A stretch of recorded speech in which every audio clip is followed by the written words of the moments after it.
Yo, what's up？ 欢迎回来 Rider ATH， 我是阿豪 ATH。之前我就有拍过我身后这一款车的最顶配，也就是 Honda HR-V RS， 那个是一个 Hybrid 版本的车型哦。那今天呢，我就要来拍的就是我身后这一辆 Honda HR-V 1500cc Turbo 版本啊。当然今天也会试驾这一台车。那在影片开始前呢，如果你还没有订阅我的频道的话，赶快跟它订阅起来，小铃铛跟它嘟下去，这样你就不会错过任何一部非常精彩、非常好看的影片了啦。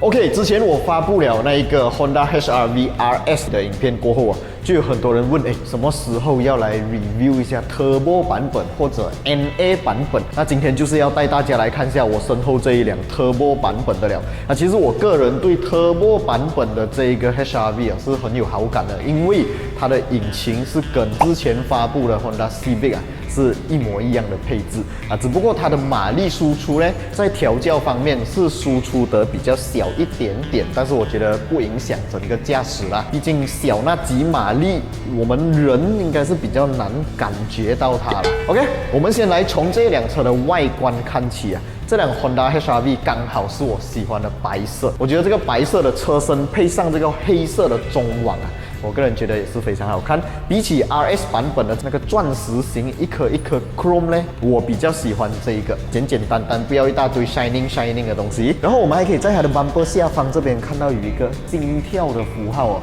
跟 RS 版本是一样的。可是 RS 版本呢，这一条是红色，这个是银色，所以如果你们在路上想要分辨 RS 版本或者 Turbo 版本的话可以从这边看到这个颜色是有差别的。Honda 我也不懂为什么一辆卖100多千的车竟然没有这个 parking sensor当然更不用讲有这个360只是配置了这个 lane watch 的功能也就是你打左手边 signal 的时候，中间的荧幕会有一个左手边的画面让你看有没有摩托经过还是什么之类的这一点我是觉得我个人还是喜欢360多一点OK， 车头灯方面呢，它一样是用 LED 的头灯组，跟 RS 版本是一样的。车身侧面我们可以看到有一个 Sport Ring， 这个 Sport Ring 是单色的不像最近比较流行，很多车商都在搞 Dual Tone。我觉得其实这样子单色的铝圈也不难看甚至我觉得双色的已经有一点点看到腻了。然后轮胎方面呢，它是用 Continental 的 Ultra Compact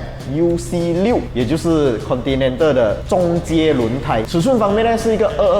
225/50R18 的尺寸。然后我们还可以看到这个车身侧面线条是跟 RS 版本一模一样，毕竟是一样的车身嘛。差别呢就在后面我们可以看到这个尾灯的设计 ，RS 版本是一个 Albino 全白全透明的 design， 普通版本也就是 Turbo 版本是一条红色的这个颜色贯穿从左边到右边去我觉得这个设计很好看有点像 Macan， 也有一点像 Harrier 的那种感觉我觉得这个尾部的 design 比起它的那个对手这个是 sport 很多啦，好看很多，年轻很多当然 bumper 下方我们可以看到有一个很够力大面积的防刮材质。所谓的什么防刮材质，不是讲刮不坏啦，你去刮它的话，它还是会被刮伤的，只是讲它黑黑这样子可能就比较不太明显。如果它是漆面的话，你刮到就会脱漆嘛，对不对？这个它没有漆，所以不会脱漆不过如果是讲以后要修复的话，有漆面你还可以补气泥，可以喷漆，但是防刮材质类就比较麻烦一点了啦。然后在车牌下面我们可以看到有一颗镜头，这个镜头是用来负责做 reverse camera 的功能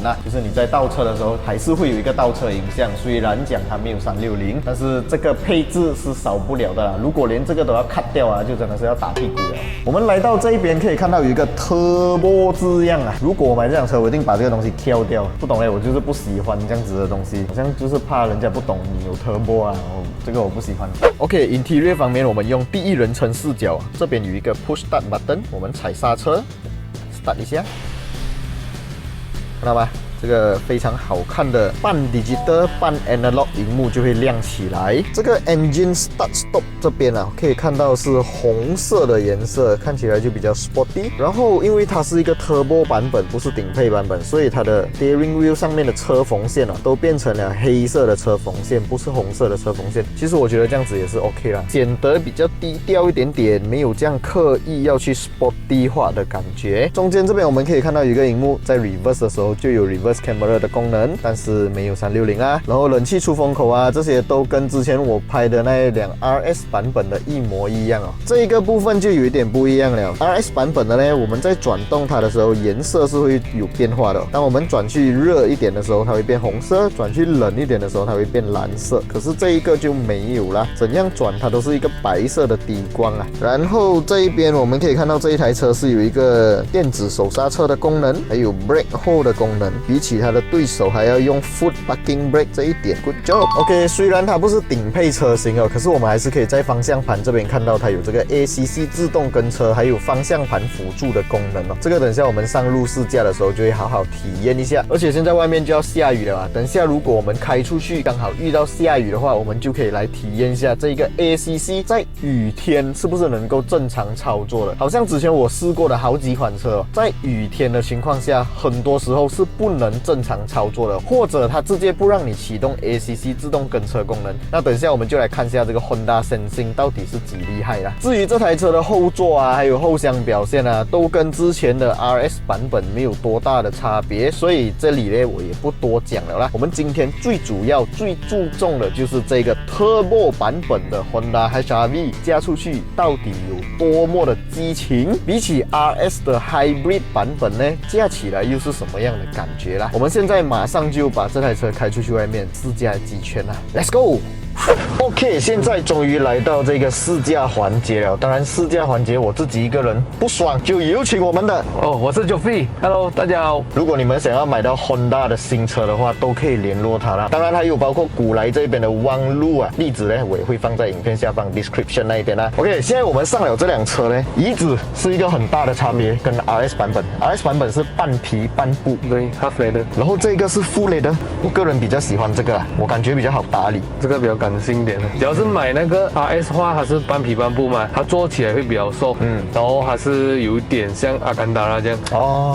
比较 grip 比较 grip， 所以各有各的好啦。当然，不管是任何一个 spec， 它的后座的椅子都可以做到那个翻折的动作，也是我非常喜欢的一个点啦。OK， 我们来上路试驾体验一下这辆车啊。当然，坐姿方面 ，steering 是可以做到上下前后的调整啊，调一下自己的舒适角度。椅子方面是一个电动椅子哦，当然只有 driver side 这边。对，这边是手动。OK， 这台车它是有电子手刹车，它的竞争对手是那个 foot parking brake。所以当你在使用 ACC 自动跟车的时候啊，尤其是全速域的 ACC 自动跟车，你的车停下来的时候，这种有电子手刹车的呢，它就会帮你 brake， 停到完的时候刹住你的车。但是它的对手啊，你还要自己用脚去踩一下那个 brake。OK， 这一点就会感觉到它的那个 ACC 自动跟车系统就没有那么完善，只有88%的那个感觉啦。OK， 我那时候在试驾 RS 版本的 HR-V 的时候，我 feel 到的东西就是它整台车很安静，所以我就心想，因为它是用电让摩托驱动，所以比较少声音。但是我 surprise 的是啊，这一辆其实它也没有很明显的引擎声也没有很吵。它的 NVH 啊，在处理引擎声浪的那个部分啊，我觉得是减少很多。对，但是不懂怎么我听到这边有一点吱吱吱吱吱的声音，好像是窗口这边发出来的啦。收音不懂有没有收得到，但是就是有一点点好像轻微的震动的声音，吱吱吱吱吱这样子。然后 RS 版本的 HR-V 那时候我在试驾的时候，比较明显可以感觉到的就是我们当停住车或者车在行走慢速的时候，突然间踩大油，它有那个摩托的那个扭力啊，feeling 是很爽啊。但是很多人听到 turbo 这个字啊，就会在想，不懂会不会比它更快，还是比它更有力？对，所以等一下我们如果有比较空的直路，我们就来试一段。然后我个人觉得啦，在马来西亚的这个市场上面，消费者的接受度啊，以前啊就比较难难接受 turbo 这个东西，就会心想 turbo 应该是很快坏啦，容易坏，很吃油啦，还是什么，都是一个比较古老老旧的想法，一个刻板印象。可是后来接受度慢慢变大了，尤其是现在你跟他讲这辆车 turbo 它 OK 啊，可以啊，可以接受了。对，但是还是很多人你跟他讲这辆车 hybrid 他不能接受，他怕等下电池坏掉啊什么。但是其实 Honda Malaysia 呢是有给 RS 版本，就是 hybrid 版本的 HRV 8年的这个电池保价，而且是 unlimited mileage。然后 turbo 版本呢，也就是现在我试驾这一辆呢，也比 RS 版本的便宜6000多块。对，OK， 现在是有一点点下毛雨。这辆车有没有那个自动雨刷功能？这个好像没有啊。RS 有，可是自动头灯这些肯定是有，肯定是有。给我们稍微踩一点点。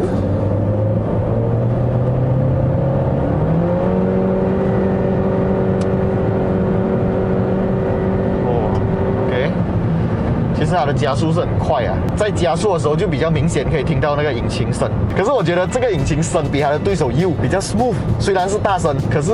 没有那么粗糙，喊到没有破音。虽然你看它的外形啊很 sport， 就是很适合年轻人的感觉啦，可是它的悬吊也不会讲偏太硬，也不会讲架起来哇很 sport， 其实我觉得还好。OK， 我们来玩一下它的 ACC 自动跟车。现在前面是没有车啦，不过我照样打开先，然后我再打开这个 Steering Assist 的功能。下入雨啊，我们看它会不会好好的工作？因为之前我的 MyV 的 ACC 太大雨的话，它就不要工作了，它不给我启动。OK， 我们现在前面有一辆 V8，我们跟住它。OK， 现在车速因为只有50几啊，所以它的这个 Steering Assist 好像是不会工作的。所以在慢速行驶的时候，我们还是要自己转这个方向盘啊。这条路很直哎，我们来试一下这个0到100，虽然没有表啦，可是我们可以自己嘎一下，体验一下那个加速感。我们现在1、2、3，一脚下。Full throttle，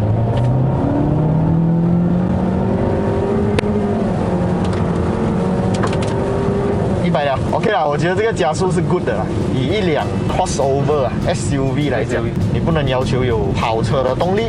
但是这个动力表现不差，然后跟 RS 相比起来呢，以我保留那个 RS 的印象啊，我觉得 RS 的加速好像会比较快来那个速度。推动力 Turbo 的话就还会有一点点 Turbo lag， 而且这个是 CVT 传动啊，这种 CVT 压箱呢，它不能一下子给它爆冲，不然那个钢带啊可能会打滑。RS 版本的话，它是直接用马达来驱动了，它不怕什么钢带打滑什么鬼，它也根本没有压箱，所以这个是我喜欢 RS 的点啊。OK 啦，今天的这个 HRV Turbo 的试驾大概就先这样子。我个人做一个小小的总结啦，就是如果你不能接受 Hybrid 的话，你就选这个 Turbo 版本，它比较便宜，只是讲它的 Interior 的 color 有一点点不一样。它的椅子是我个人比较喜欢的，对。然后它的动力表现、加速表现虽然没有像 RS 版本那么迅速，但是在加速的过程中，你不会觉得哇没有力，它不会有那个感觉，它还是有力的。以日常需求来讲，你不是拿这辆车来赛车嘛，不是来跑车嘛，但是如果你对动力表现有要求，然后你又想要你的车可能省油啦，就选 RS 啦。如果你们想要试驾 Honda 的任何一款新车的话，都可以联络他啦。我的联络方式我会放在影片下方。如果你们有对 HRV 有任何的疑问的话，都可以在影片下方留言区打上来，我们可以做一个讨论啦。OK， 就先这样子啦，我们下一部影片再见啦 ，Goodbye。